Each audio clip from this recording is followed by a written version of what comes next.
নমস্কার বন্ধু, চ্যানেল বংশী ধ্বনির পক্ষ থেকে আপনাকে স্বাগতম। তো আমি অনন্ত কুমার আছি আপনাদের সাথে। তো এই ভিডিওতে বাঁশি সম্পর্কে কিছু ইম্পর্টেন্ট কথা বলবো, বিশেষ করে যারা নতুন বাঁশি শিখতেছেন তাদের জন্য। তো অনেকেই ইউটিউবের কিছু ভিডিও দেখে অনেক বিভ্রান্তিকর পরিস্থিতির মধ্যে পড়ে গেছেন বাঁশি শিখতে গিয়া। তো সেই বিষয়গুলো আমি ক্লিয়ার করব। যেমন অনেকেই ভিডিও দেখার সময় ইউটিউবে অনেকেই অনেক ভিডিও ছাড়ে, বা 10 মিনিটে বাঁশি শিখুন, 1 ঘন্টায় বাঁশি শিখুন, বা 10 দিনে বাঁশি শিখুন, সারগাম ছাড়া 1 মাসের মধ্যেই বাঁশি শিখুন। এরকম দেখবেন অনেকেই অনেক ভিডিও দেখে থাকেন, যেগুলা দেখে অনুপ্রাণিত হয়ে বাঁশি শিক্ষা শুরু করেন। অথচ 1 মাস, 2 মাস, 5 মাস প্র্যাকটিস করার পরেও আপনারা কিছু শিখতে পারেন না, বা বাঁশিতে গান তুলতে পারেন না। তখন আপনাদের কি মন মানসিকতাটা নষ্ট হয়ে যায়। আসলে এগুলা দেখে আপনারা এরকম বিভ্রান্ত হবেন না, বা এইসব ভিডিও দেখে কিন্তু আপনারা ওইভাবে বাঁশি শিখতে পারবেন না। আসলে ইউটিউব থাম্বনেলে আমিও কিন্তু লিখেছি যে 10 দিনে সারগাম ছাড়া বাঁশি শিখুন। আসলে এই বিষয়টি লিখেছি শুধু আপনাদেরকে দৃষ্টি আকর্ষণ করার জন্য। আসলে এটা কিন্তু কখনোই সম্ভব না যে সারগাম ছাড়া 10 দিনে বাঁশি শেখা, বা এটা মিথ্যা কথা। শুধু আপনাদের দৃষ্টি আকর্ষণ করার জন্যই এই কথাটি লিখেছি। যাই হোক, তার মধ্যে আরেকটি কিছু কথা বলি, সেটা হলো যদি আপনারা এরকম 440 মাস্টার টিউনের বাঁশি নিতে চান, তাহলে অবশ্যই স্ক্রিনে দেওয়া নাম্বারে যোগাযোগ করবেন। কুরিয়ার সার্ভিসের মাধ্যমে পাঠিয়ে দেওয়া যাবে। আর চ্যানেলটি ভালো লাগলে অবশ্যই সাবস্ক্রাইব করে রাখবেন, পাশে থাকা বেল বাটনটি অন করে দিবেন, এবং ভিডিওতে লাইক দিয়ে আমাকে উৎসাহ করবেন নতুন নতুন ভিডিও বানানোর জন্য। এই জিনিসটা শিখতে গেলে কখনো 10 দিন, 1 মাস, বা 10 মিনিট, 2 মাস, 5 মাস সময়ে কখনোই আপনারা শিখতে পারবেন না। বিষয়টা এতটা সহজ না। এটা হচ্ছে একটা বাদ্যযন্ত্র। হ্যাঁ, এই বাদ্যযন্ত্রটা শিখতে গেলে অনেক পরিশ্রম করতে হবে, ধৈর্য সহকারে দীর্ঘ সময় প্র্যাকটিস করতে হবে, তারপরেও কিছু রুলস মেনে প্র্যাকটিস করতে হবে। তাহলে আপনারা তাড়াতাড়ি শিখতে পারবেন। তো আমি আপনাদেরকে একটা উদাহরণ দেই, আশা করি ধৈর্য সহকারে বিষয়টা বোঝার চেষ্টা করবেন। তো যারা পড়াশোনা জানেন তারা বিষয়টি একটু ভালো বুঝবেন। ধরেন আপনি যখন ছোটবেলায় পড়তে যাইতেন, তখন আপনাকে প্রথমে কি শেখানো হয়েছে? সরিয় সরা, তারপরে ক খ।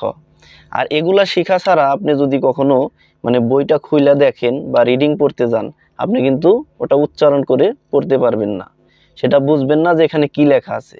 তাহলে অবশ্যই আপনাকে সরিয় সরা শিখতে হয়েছে, তারপর ক খ শিখতে হয়েছে। তারপরেও কিন্তু আপনারা উচ্চারণ করে একটা শব্দ আপনারা বলতে পারতেন না, বা উচ্চারণ হইতো না। তারপরে কি টিচারের মাধ্যমে বারবার উচ্চারণ শিখতে হইতো। ক ল ম কলম, ব ক বক, এভাবে টিচাররা উচ্চারণগুলা শিখাইতো। তারপরে সে আপনারা উচ্চারণ করে পড়তে পারতেন। তারপরেও দেখা যাইতো প্রথম অবস্থায় কি ছোট ছোট শব্দগুলা কষ্ট করে করে উচ্চারণ করে করে পড়তাম আমরা। তারপরে ধীরে ধীরেই বড় বড় শব্দগুলা শিখলাম। তারপরেও কিছু কিছু জটিল শব্দ কিন্তু পারতাম না। তো সেরকম বাঁশিটাও এরকম। তো প্রথমে আপনাকে বাঁশি শিখতে গেলে সারগাম শিখতে হবে, সরি সরার সাথে তুলনা করতেছি সারগাম। তারপরে শিখতে হবে আপনাকে ক খ, পাল্টা সারগাম, যেটা হলো ক খর সাথে তুলনা করা যায়, পাল্টা সারগাম। তারপরেও কিন্তু আপনারা গান তুলতে পারবেন না, বা বিভিন্ন সুর তুলতে পারবেন না।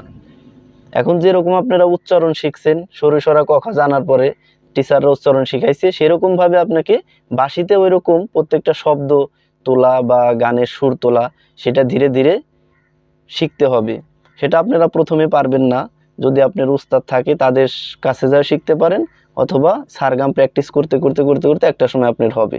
আর নয়তো আপনি ইউটিউব দেখে বিভিন্ন গানের টিউটোরিয়াল দেখে, মোটামুটি পাল্টা সারগামগুলো 5-7 মাস প্র্যাকটিস করার পরে কিছু কিছু টিউটোরিয়াল দেখে কিছু কিছু গান তুলবেন।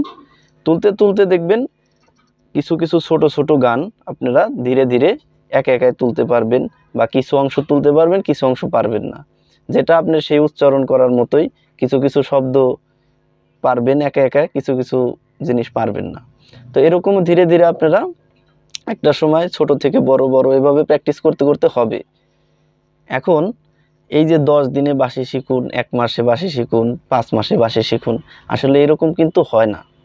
এজন্য আপনারা বাঁশি শিখতে গেলে প্রথমে আপনাকে মাইন্ড সেট আপ করতে হবে এভাবে, যে আমি এই যন্ত্রটা শিখবই, সেইভাবে আমাকে প্র্যাকটিস করতে হবে। আর এটা ধরে নেবেন যে আমাকে কমপক্ষে 1 বছর প্র্যাকটিস করতে হবে কিছু গান বা সুর তোলার জন্য। এই মন মানসিকতা নিয়ে আপনারা শুরু করবেন, তাহলে আর ভেঙে পড়বেন না। কারণ যখন আপনার মন মানসিকতা থাকবে আপনি 10 দিনে শিখবেন বা 1 মাসে শিখবেন, তখন আপনার 5 মাস পার হয়ে যাবে অথচ আপনি কিছু শিখতে পারবেন না। তাহলে আপনার মন মানসিকতা নষ্ট হয়ে যাবে। তার থেকে আপনি এমনিতে ধরে রাখবেন যে এই জিনিসটা শিখতে আমার 1 বছর সময় লাগবে। আমি ধীরে ধীরে প্রতিদিন 1 ঘন্টা 2 ঘন্টা করে 1 বছর আমি প্র্যাকটিস করব। সেটা যাই প্র্যাকটিস করি। তো প্রথমে আপনারা সারগাম থেকে শুরু করবেন। সারগাম প্র্যাকটিস করলে একটু তাড়াতাড়ি পারবেন।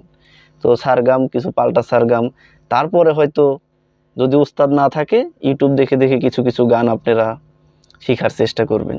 এটা সবসময় ধরে রাখবেন যে আমার 1 বছর সময় লাগবে।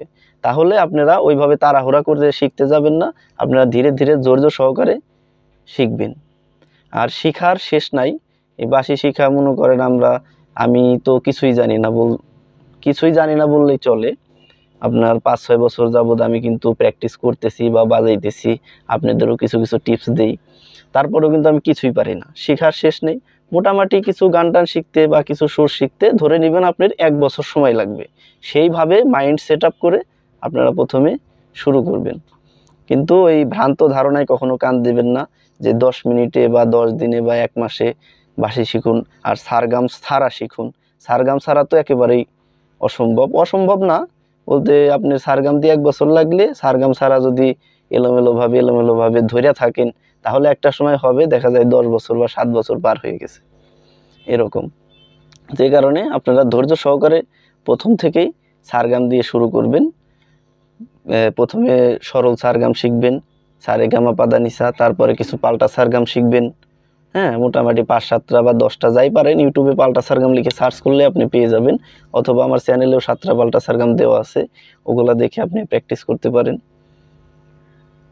তাহলে আপনারা মোটামুটি 5-6 মাস 7 মাস ভালোভাবে পাল্টা সারগামগুলো প্র্যাকটিস করে কিছু গান আপনারা ইউটিউব দেখে দেখে শেখার চেষ্টা করবেন প্রথমে। পাল্টা সারগাম প্র্যাকটিস করলেই যে আপনি একেবারে গান তুলতে পারবেন একা একা, বিষয়টা কিন্তু সেরকম না। সেই উদাহরণের মতোই আপনাকে উচ্চারণ করা শিখতে হবে। সেই জন্য আপনার কিছু কিছু গানও সহজ সহজ গান ইউটিউব থেকে দেখে দেখে আপনারা শেখার চেষ্টা করবেন। তো তারপর আস্তে আস্তে যখন মুখের জড়তা কেটে যাবে, ফুল ব্লোয়িংটা ক্লিয়ার হবে, ধীরে ধীরে আপনারা গান তোলার ক্যাপাসিটিটা আপনাদের ভিতরে সৃষ্টি হয়ে যাবে। তখন আপনি একা একাই আস্তে আস্তে অগ্রসর হতে পারবেন। তো এই হলো আমার কথা। আমার এই ভিডিওতে শুধু আপনাদের এই কিছু বিভ্রান্তিকর পরিস্থিতি থেকে বেরিয়ে আসার জন্য আমার এই ভিডিওটা বানানো। যাই হোক, আমার কথার মধ্যে যদি কোনো ভুল ত্রুটি হয়ে থাকে তাহলে অবশ্যই ক্ষমার দৃষ্টিতে দেখবেন। তো সবাই সর্বোপরি একটি কথাই বলবো, সবাই ভালো থাকবেন, সুস্থ থাকবেন। ধন্যবাদ।